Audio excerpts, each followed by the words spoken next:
Hello guys, in this tutorial we'll be guiding you on how to recover a disabled Facebook account. If you're having a notification that your Facebook account has been disabled, you're going to need to go over to facebook.com/help. The link to this will be in the description of this video. So once you're here, you want to go over to Login, Recovery and Security. Click on it because it's a drop down. You're going to have other options. You're going to also want to click on Account Recovery.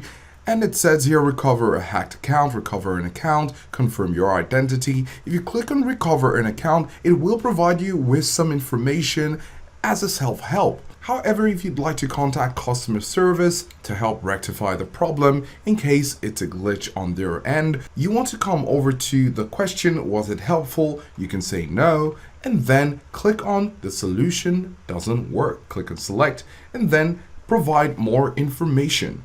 You'll need to provide information such as when you noticed your account had been disabled. You also need to provide the email address which you use when registering with Facebook and let them know that you'd like to recover your disabled Facebook account and also that you haven't violated any of their terms and conditions. After that is done, you can click on submit and wait for a response from Facebook. If you've not violated any of their terms and conditions, you can expect to recover your Facebook account in a matter of hours to a few days. So these are the steps to follow if you'd like to recover a disabled Facebook account.